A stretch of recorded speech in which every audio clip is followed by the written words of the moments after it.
morning, everybody. Thank you so much for joining in on our webinar, our second of six in a series on digital literacy.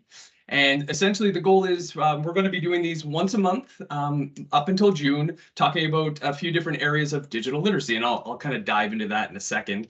I know we have a bit of a diverse group of students and ages and that sort of thing. And oh, morning, Kate. And so we'll just get going. So my name is Adam Benet, and I am the Center of Excellence for Digital Innovation Lead, fancy title, I know, at EECD. So I work within the department, and my goal is to reach as many students as we can across the province, K through 12, and provide different digital learning experiences, hands-on with technology, to explore technology. But today we're talking about another really important part of technology that sometimes doesn't get a lot of discussion, or it's not as flashy and fun as a new video game console or something. And that is the concept of digital health and well-being. So I am just a lifelong lover of technology and computers and tech, and I really wanted to reach out and bring somebody that works in this field. And I was lucky enough to be reached out to the Canadian Mental Health Association. And today we are joined by Dustin Day, who's up in Woodstock. So hi, Dustin. Thank you for joining us. And Denise Miller is also with the Canadian Mental Health Association. And this organization does a lot of great stuff in our schools and our communities already in New Brunswick. But it's an important thing, and I really wanted to bring some experts along that could talk a little bit about it. They're dealing with students and these sorts of related issues every day, a bunch of other stuff too. But so I'll do my quick spiel, my quick rundown of what's going on first. So Centers of Excellence, in case this is more probably for the teachers than the students, but the students might get something out of this as well. So our goal of the centers, there's 4 centers that are run at the Department of Ed in New Brunswick. And so we have health, entrepreneurship, energy, and the center that I lead, which is digital innovation. And so the goal is to really provide, right? And if you read the little thing here, we're saying reimagining how students across K through 12 learn about New Brunswick career opportunities and increase readiness through virtual experiential learning opportunities. I know it's a lot, but what things that we're doing right now, this is an example of what we do. So my friends and my colleagues that work in the other centers, they do these sorts of webinars all the time. And if you're a teacher sitting there like, oh, this is kind of neat, check out our website, centersofexcellencenb.ca. There's events happening all the time. And we would love to have participation from different schools across the province. And also, we'd love to come in and work with teachers and students whenever we have the opportunity.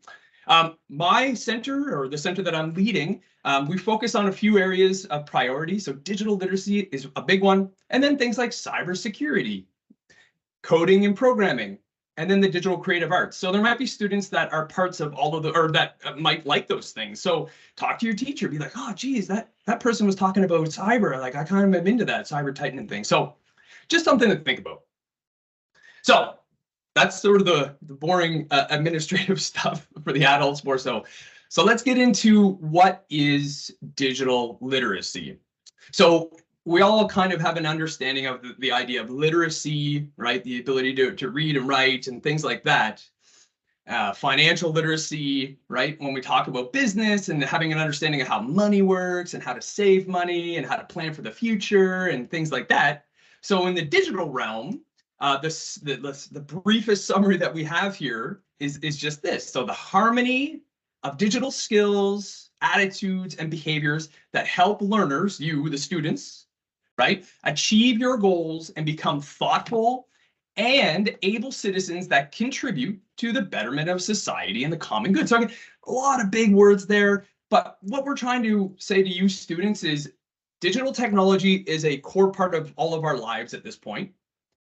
Some of the adults on this meeting today, technology was really just something off to the side, you know, maybe you had a couple TVs in the house and that sort of thing, but today it's everywhere from the moment you wake up to the moment you go to bed. And probably in every one of those classrooms, there's all kinds of different technology used all the time.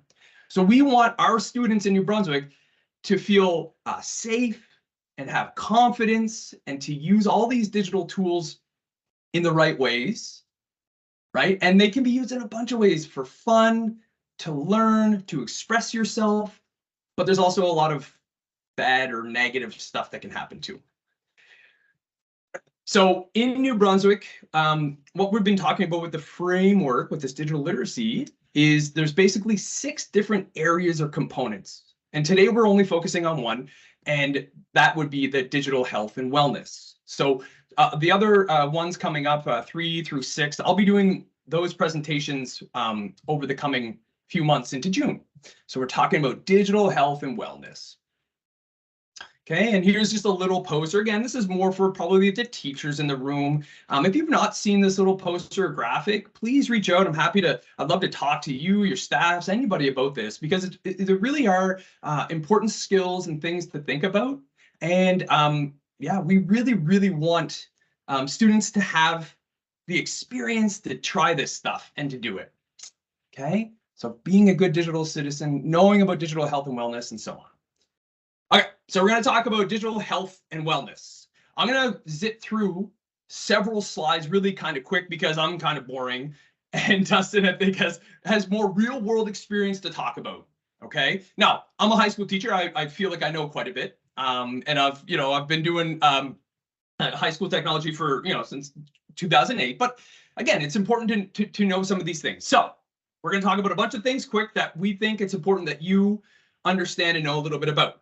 So students will learn about how to take care of your body, your feelings, and your mind when you're using technology.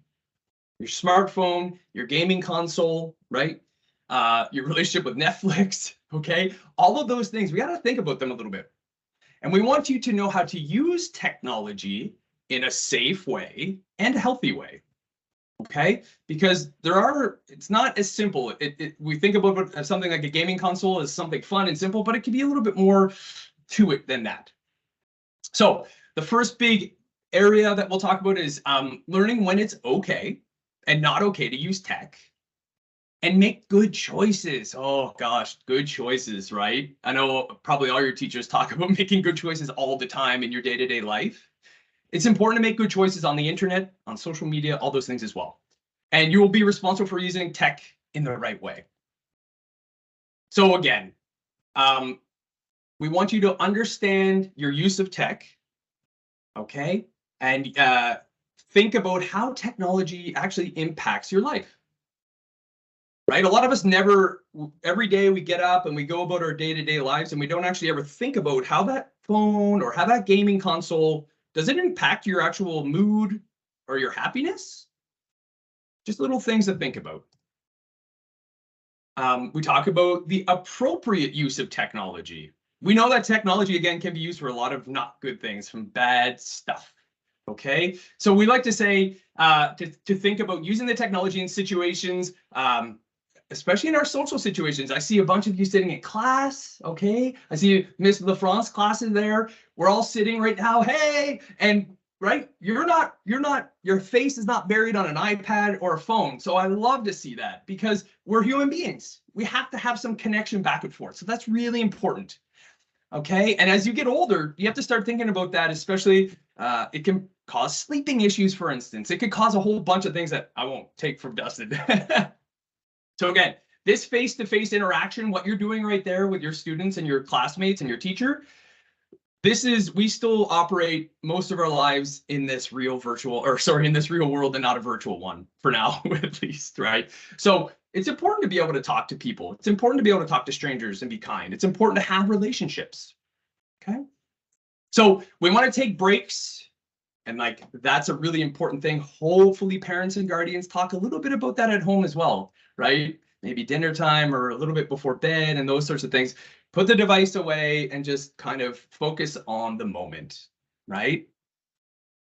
Making your memories. Again, I love this photo of the people at a concert with a smartphone. And a lot of the data research says it's actually kind of better for you to just take it in, to not have your phone out, to not be trying to record every single thing, and just allow the moment to happen, because we have memory, we have our own brain that we can remember those things. So think about that. Rules. I know we all dislike rules, but we live in a country, in a place where we have to abide by rules, just like your school. And if you don't have rules at your home maybe right now, or I'm sure your teacher has technology rules and a whole bunch of other rules, we need to think about those things a little bit, especially as you start getting older, to use it in a healthy and positive way, that technology.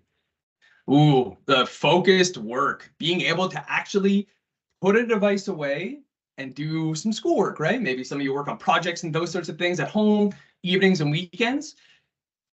Your phone dinging and buzzing all the time. If you have a phone, maybe, I know some are a little bit younger, but if you have a phone and that thing is always going off, your attention span is constantly being pulled in another direction. And you are not actually able to clear that clutter and think about what you're trying to accomplish. So those are some things that we want you to start thinking about as you start getting a little bit older, to have that healthy relationship, right? Limit your technology when and where you can, right? Hopefully some of you are involved in extracurricular sports, music, drama, art, right? That's a time where you can put that stuff away and focus on something in real life in front of you. Making digital products that help promote and improve healthy choices, right? We can use all this tech for good every single day. We can make our lives a little bit better and improve the lives of those around us. So think about those things as well. The next big area we'll be talking about is just some of the good and bad things that can happen to your body and your mind when you're using technology, right? We need you to start thinking about finding ways to help yourselves and others stay healthy with tech. Okay, so one big thing, and I know for the younger folks, the younger students, this might not be as much of a thing, but on the internet, we have to start thinking about what is real, what's not, what's true, what's not. You need to think about that. And one area in particular is this around health and the information, oh, you Google when you have like a sore throat or something. It's really important to take all that with a grain of salt and to start learning skills about finding factual, accurate information. How can technology be helpful and harmful for your health? And I know health is a lot of things, but we'll get into that a little bit later. Addictive technology, right? We've all seen it. You might know people that are addicted to technology, a sibling, a cousin, a family member or something. The one line I like to tell my students, right? You control the technology and do not let it control you. If you can somehow embed that in your brain somewhere right now and remember that for the rest of your life, to me, that's a really, really important thing. A phone is not a living creature. You get to control. And then balance, right? Nature, getting outside, being with your friends, playing sports, doing all the other stuff. You need to find that balance. It's really important. Time management. And again, it's very easy to get on social media or a video game and lose 2, 3, 4, 5, 6 hours. I know as a high school teacher, I had students that gamed every night for hours on end. Gaming is fun. I like to game too, but you need to find a way for you to have those time management skills. Another thing that might not get talked a lot about is using technology safely and thinking about things like our privacy. Right? Your privacy is really important. Who you are, where you live, who your family is. You need to be careful of those things, and you need to keep some things very private. And if that's not something you've talked to with your parents or guardians about, or your teacher, it's something to start thinking about as you get older, especially as you get more social media accounts and things like that on the internet, right? You need to know that now, because going back 10 years after the fact and trying to fix all that is really a lot of work. So there's ways that tech can actually make us healthier too, though, if we use it in the right way, right? Wearable technology, a smartwatch, okay? Maybe use different apps for meditation or calmness, right? There are positive uses of technology to help with your mental health and well-being. And of course, your body, like sitting slouched over playing video games for 6 hours or 10 hours or 12 hours, like that can develop bad habits for you as well. So just start thinking about those things a little bit. And that healthy lifestyle, it has to be a balance. Everything in life's a balance. So think about that as you're going up and getting older. And lastly, students will learn about how they look and who they are online. Okay, and I'll talk about that. So I had a nice picture. This is a person in the metaverse, so to speak, right? And that's an avatar. So that's not a real person, but it's a representation of a maybe real person, right? So when you present yourself online, you have to be careful about this. Sometimes you want people to know exactly who you are, and sometimes maybe you want a little bit of anonymity, I would say, or for people not to know. But you have to be careful about how you conduct that, because it can get out of control very quickly. I know that's a big word, perception, manipulation. The internet can really change our mood, behavior, our understanding, our outlook on the world. And it's, I've probably all heard of things like FOMO, like the fear of missing out. We look at other people's, what they post, and you're jealous. It's really important to know that in reality, what we see in front of you is the most important things: your friends, your family, your school, your community, right? Pretending online is really, really a scary and easy thing to do. And you have to, again, when you're in your day-to-day life using technology and the internet for research and things, you have to always keep this thing in mind. Okay. And this is a session that I love to talk to teachers and students about what are some tools that we can actually use on the internet to help us verify things. Because it's really easy to put fake stuff out there, isn't it? And it's really easy to hurt other people's feelings on the internet. And again, it ties into this, like, how do people manipulate things and trick, right? Unfortunately, some people are not very nice on the internet and can do bad things. So we have to be a little bit careful and understand that we can always be the victim of that too. And media influence, right? Again, what you're bringing in your eyes on Instagram or on YouTube or all of those things, somebody made it, but you have to be careful about that. You have to understand that somebody made it, and why did they make it? Why didn't they make it? The biggest thing for me is, let's use tech for happiness and good and positivity. Let's try and find ways to use technology and create technology that'll make life better. So start thinking about some of those things. Tech is awesome. I love tech. I have tech. I look around my home and my office. I got tech everywhere. But again, it's to understand how to properly use it and when and where and those sorts of things. So the last thing I'll hit on here real quick is there's 3 other sort of built-in components in the goals of the digital literacy. We want students to be able to use digital tech to reach your goals, to solve problems, and address issues and challenges that affect you and your communities and the world. That's 1. Number 2, we want you to understand that you can critically assess and make meaning of the content and forms of the digital technologies that you use, avoid, and create. And then lastly, we want you to create. And I was talking to Dustin and Denise about this. Make stuff. Use digital technology to make stuff. The picture there, the person using that tablet, and I had said that phrase earlier, digital creative arts. We all love consuming YouTube and TikTok and Instagram stuff. Do you know how much work it takes to make all those things? A lot of work, but it's fun and it's creative. Video editing and recording, graphic design, all those things, podcasting. Use tech, create stuff, explore what you love, and express yourself. So that was my little ramblings, not ramblings, but just a few high-level things, and I'll kick it over to Dustin now to take over. All right, everybody. So you've been listening to Adam for a little bit, and I am going to get you guys to start talking a little more. So I'm going to ask you a question, and hopefully your teacher will be able to moderate this for you. Either type away in the chat or unmute yourself. See if we can come up with some answers to this question. As we talk about what digital health looks like and how we can use technology to make things better for us, for our health. So what are ways that we can use technologies to help our health? All right, go ahead, Ms. LaFrance. So we can use it to like educational stuff, like we can, like this. Okay, yep, absolutely. Julie? Sometimes music or like meditation videos help you be calmer. Great idea. Absolutely. Well, I would like to say something. Yep.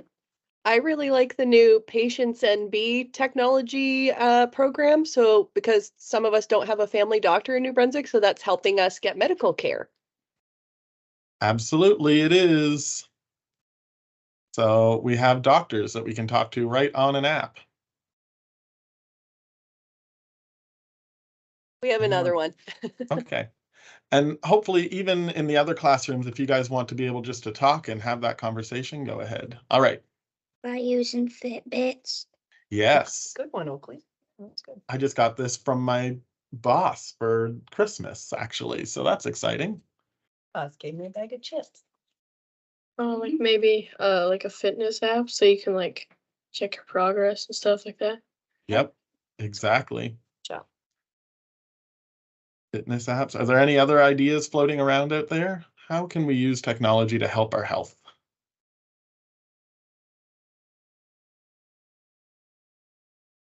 Excellent. You guys have given some great ideas, and I have included them already. So some of them, not all of them, but I think we can access doctors, or not even just doctors, but we can access therapists or be able to learn from people like that. Just yesterday, I used the Maple app to talk to a doctor because one of the teenagers that I work with was not feeling great. And so we went to the doctor online rather than going to the hospital.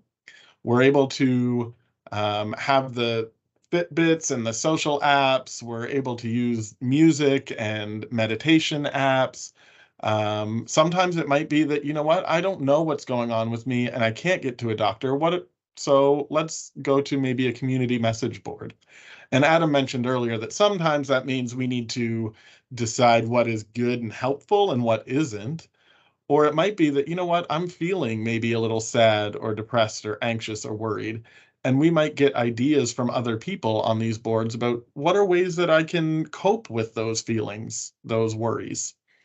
And one of the other big benefits for social or for digital media, especially, is the social connection. We can feel connected to people. We can be able to snap them or follow them on Instagram or do FaceTime with them and feel connected. And that actually makes us feel better. Another one that I thought of just a few minutes ago was sometimes we just need to laugh. And a lot of times in a lot of our presentations that we do creative expression, absolutely. We talk a lot in our presentations about mental health, about the importance, of course, of laughing. When we're having a difficult day, when we're feeling mad or sad or angry, we need to laugh. So we go and we find a YouTube video of cats dancing or falling off of things or people running into things that make us laugh. And so sometimes that's how technology can help us as well. I actually just this morning went and took a screenshot on my phone of all the different health and fitness apps that we can use. And so some of them you guys have mentioned there. Not all of them, but some of them. But there was the fitness tracking apps. So even something like All Trails, which All Trails will give you the trails nearby in your community that you can go and walk through, that you can go and explore and find waterfalls and be able to get outside and do something. Or maybe you want to be social and movement. So I have the app called Strava, which is meant for biking or walking or tracking of your running. And you can see what your other friends are doing as well. So that might motivate you to get out and be active. One that I've found a couple years ago, and it's a Canadian one, that yellow one on the right, I want to make sure I'm saying that right, yep, is PlayFit. And it gives you kind of daily challenges and then gives you points that you can redeem to get gift cards, to be able to go and buy things. So it might say take so many steps a day or go for and I can't climb a certain number of staircases a day and be able to do. And if you meet those goals, you get points and for me, I get Starbucks gift cards because that's my love. And so, but I live an hour away from one, so it's kind of sad. But it gives you those kind of things. Or maybe you have some of those, what was said before, meditation apps like Calm, or you need help sleeping. That second one on the top is a sleeping app that will play music for you to help you to be able to sleep more. And you'll notice I even include podcasts on there, because sometimes we just need to listen to what other people are doing. We need to hear from others what they're doing as well. So there are all kinds of different options for how the technology can help our health and fitness. But of course, we know it also can be negative. It can cause some difficulty as well. As Adam said, maybe we sit and we play video games all day on a Saturday and Sunday, and we don't get up and move. Or maybe we sit and watch Netflix for way too long, or we kind of get distracted and focused on things that maybe we shouldn't, instead of doing our homework or doing some chores around the house.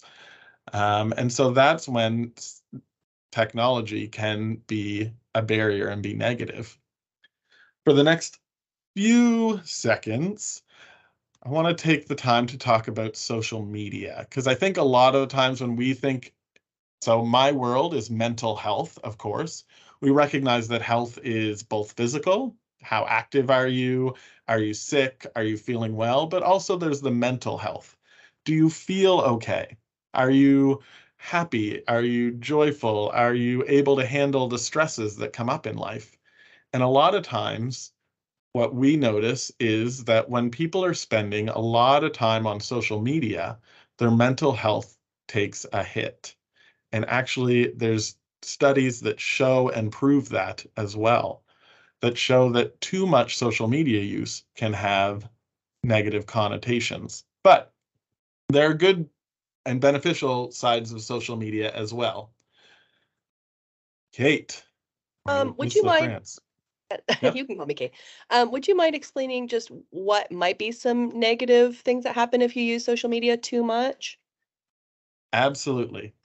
I will in just a second. First, I want to focus on the positive side. So, um, social media can be great for your social connection, for connecting with your friends, your family members who live far away, for seeing what they're up to and what they're doing. It can help you to be creative. As Adam said, it can help you to be able to create videos and create posts and learn new things.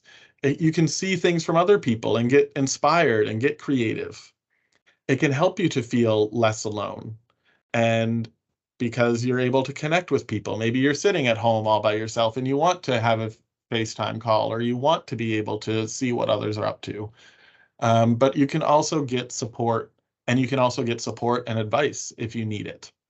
So those are some of the benefits, and I'm sure there are lots more that you guys could mention.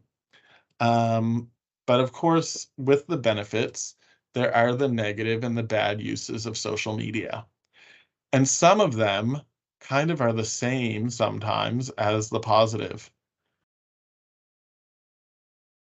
Go ahead, Miss LaFrance's class. Not everything on social media will be real. That's one of the negatives, absolutely. Anyone else? Not everything is real, and we have to figure out what is real and what isn't. That is absolutely one of the negatives. What's another negative?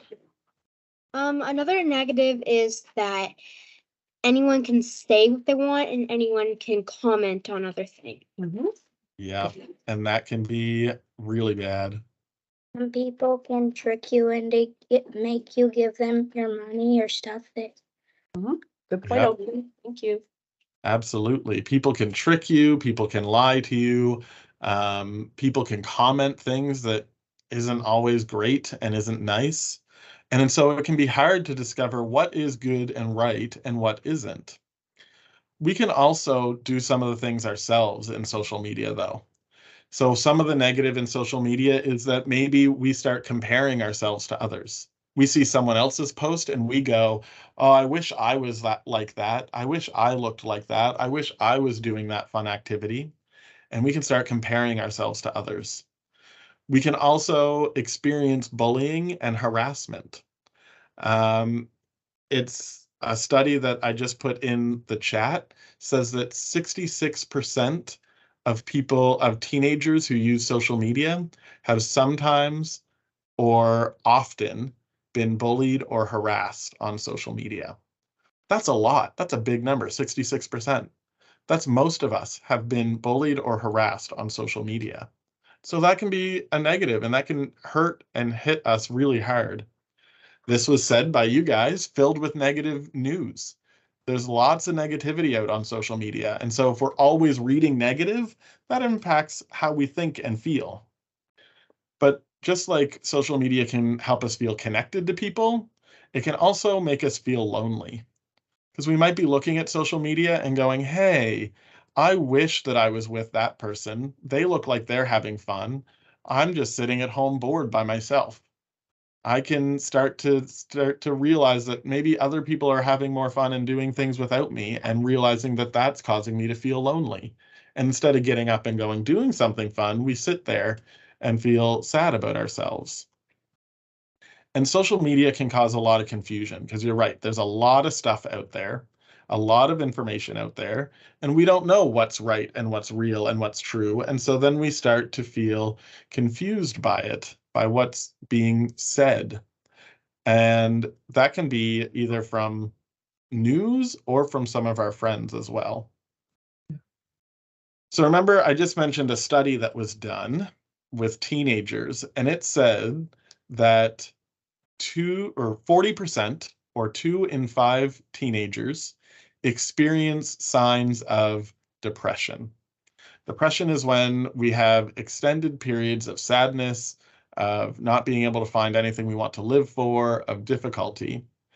And 66% of those people, or of us, and this is what I said earlier, we experience hate speech on social media. Now, I bring up the depression because you'll notice those two numbers, and they're pretty different numbers. 18% of teenagers who have no signs of depression say that they use social media almost constantly. Whereas teenagers who say that they have severe signs of depression, 56% of them say that they use social media almost constantly. And those are some pretty big numbers, and they say a lot. But that to me says that if those who are experiencing depression, they will turn to social media to try to cope with their depression. Or maybe they're turning to social media and they're, instead of finding new ways to cope or healthy ways to cope with how they're feeling, they turn to social media and they try to look at what other people are doing and they compare themselves. And that probably puts them into a deeper sense of depression.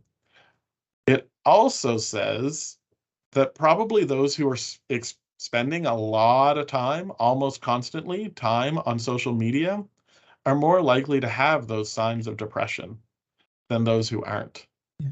And so you're going to recognize and realize that, you know what, there's a lot to play into my brain and how social media is affecting my brain. And so it's important that we recognize and realize, when is technology being helpful for me? When is my use of technology helping me? Do I feel better or do I feel worse?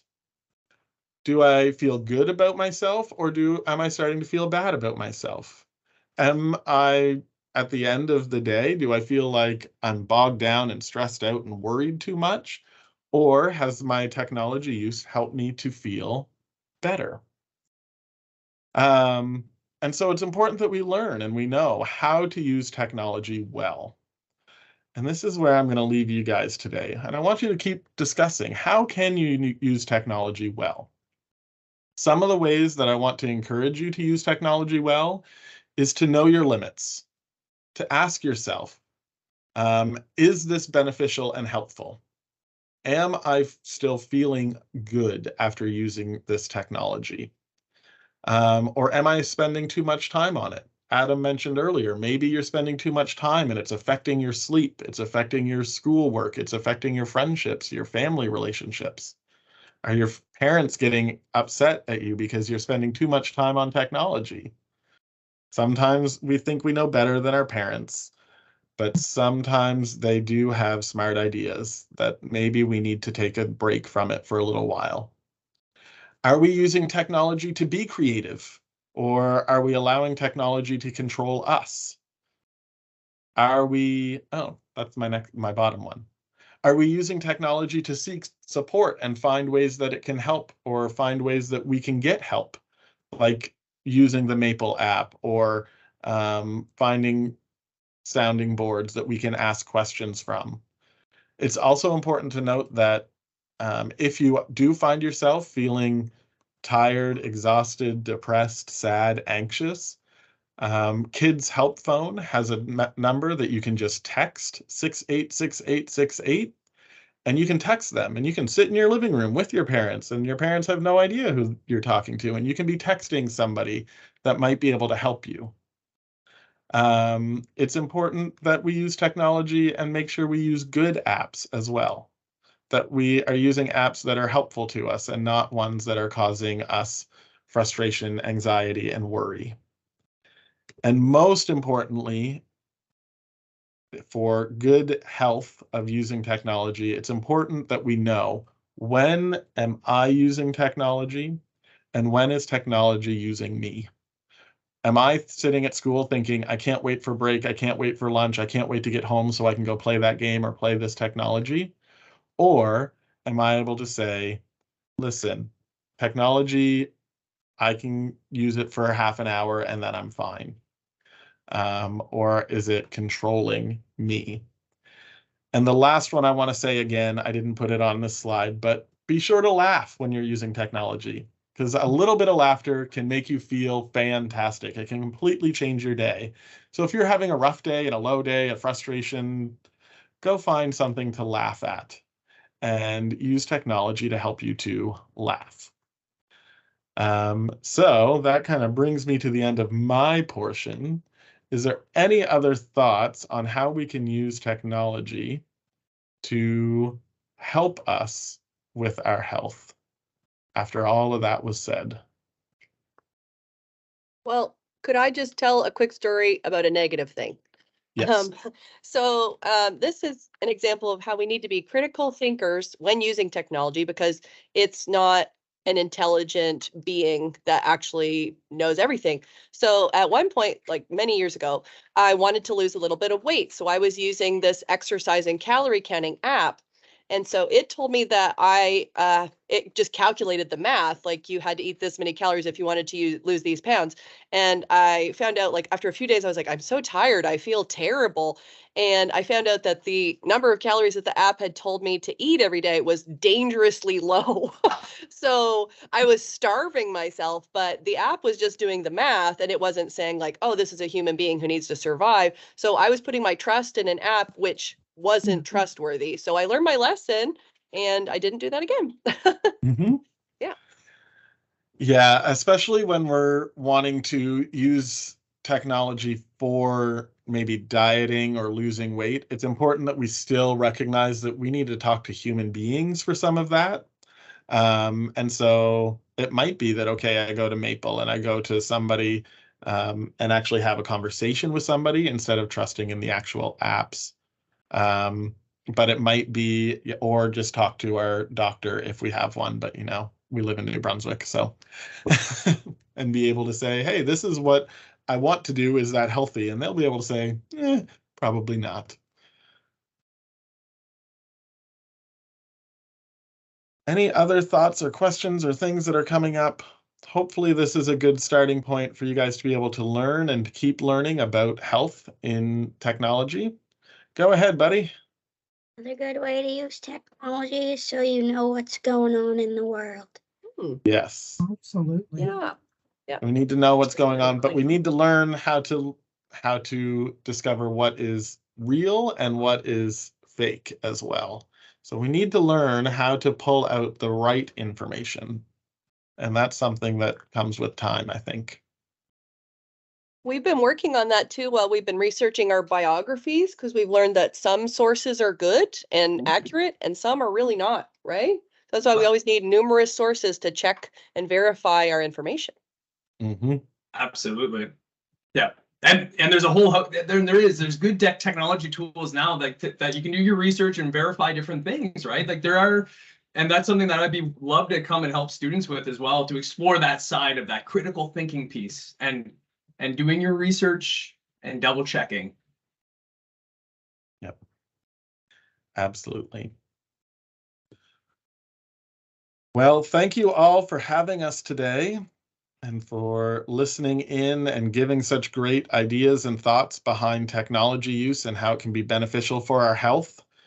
I hope that there's some apps that maybe, or some thoughts that you've come across that you can take and use and help you with your health, to be able to focus on that, and maybe also think through what are things that I'm doing with technology that are not helping my health, that are making me more unhealthy. Can everybody Exactly. say thank you? You are welcome, everybody. Thank you, and I'll just jump in, and I really thank the teachers for hopping on today, and again to Dustin and Denise for your help and support in presenting today, and taking time out of your day to talk to on an important subject to students that really like this is. I'm glad the conversation is up and running. And one last thing too, just for the folks, the teachers out there in the schools and the students, if I'd love to come visit sometime, and we can lead sessions or we can work together. And one other thing I will show off here, on my website, on the Centers of Excellence website, if you go to the learning activities for digital innovation, under subject, if you scroll to the bottom here, digital health and well-being, that'll toggle or filter. These are some like lesson plans and activities you could do based by grade. And these are just a few sample ones. There's all kinds of things out there, but just something to keep in mind if you're curious or if you want some help to have some content. I would love to help out in any way we can. Yeah. Other than that, there's no other questions. I just want to thank everybody so much, and awesome. Oh yeah, no, lots of good comments there. So we thank you all, and again, thank you, Dustin, Denise, and for the class that joined, Kate and everybody. We really appreciate it. Yeah, and we hope that you have a really wonderful Friday. Thanks, guys. Bye-bye. Okay.